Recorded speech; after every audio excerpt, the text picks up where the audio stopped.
கர்த்தருடைய பரிசுத்த நாமத்திற்கு மகிமுண்டாகட்டும். ஆண்டவராகிய இயேசு கிறிஸ்துவின் நாமத்தினாலே அன்பு கர்த்தருடைய பிள்ளைகளாகிய தங்கள் அனைவருக்கும் ஸ்வீட் ஊழியத்தின் சார்பாக வாழ்த்துக்களையும் ஸ்தோத்திரங்களையும் தெரிவித்துக் கொள்கின்றேன். லூக்கா எழுதின நற்செய்தி நூல் 10ஆம் அதிகாரம் 42வது வசனம். லூக்கா 10ஆம் அதிகாரம் வசனம் 42. தேவையானது ஒன்றே, மரியாள் தன்னை விட்டு எடுபடாத நல்ல பங்கை தெரிந்து கொண்டாள் என்றார்.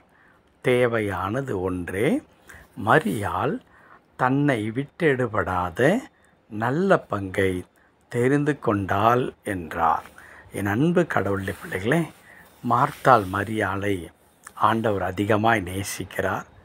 அவர்களுடைய ஊர் இருக்கும் பகுதிக்கு செல்லும் பொழுதெல்லாம் அந்த பிள்ளைகளை ஆண்டவர் சந்திப்பதும் அவர்களோடு உட்கார்ந்து தேவனுக்கு அடுத்த காரியங்களை பேசுவதும் வழக்கமாக கொண்டிருக்கிறார்கள்.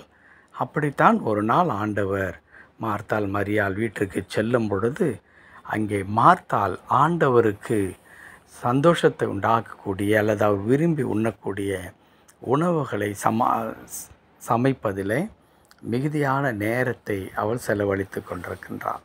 ஆனால் மரியாளோ ஆண்டவருடைய பாதத்தில் அமர்ந்து ஆண்டவர் பேசுகிற அற்புதமான அந்த வார்த்தைகளை அவள் கிரகித்து கேட்டுக்கொண்டே இருக்கின்றாள்.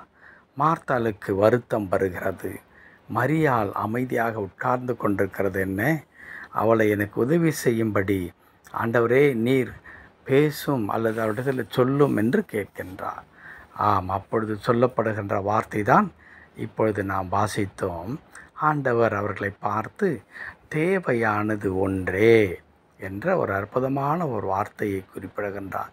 தேவையானது ஒன்று தான். அது என்ன?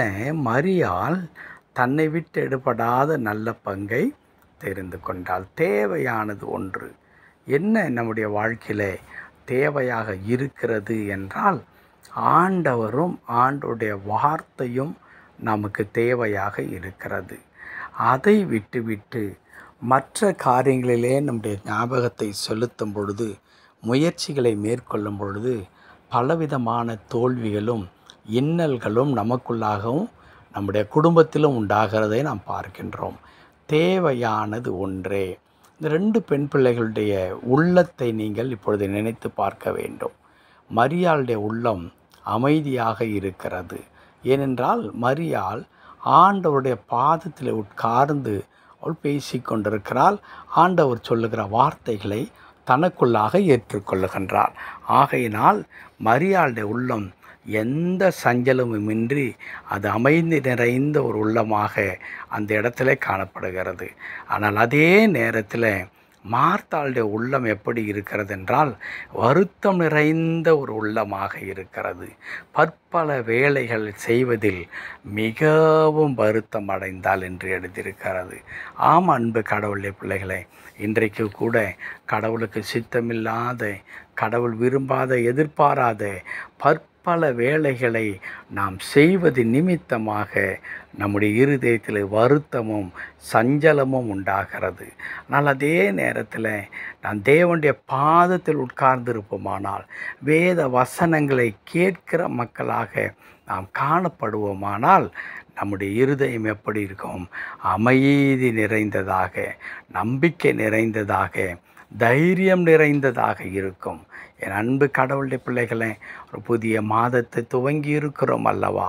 வானத்தையும் பூமியும் படைத்த கர்த்தரிடத்திலே இருந்து நமக்கு ஒத்தாசை வரும் என்று நேற்றைய தினத்திலே நாம் தியானித்தோம்.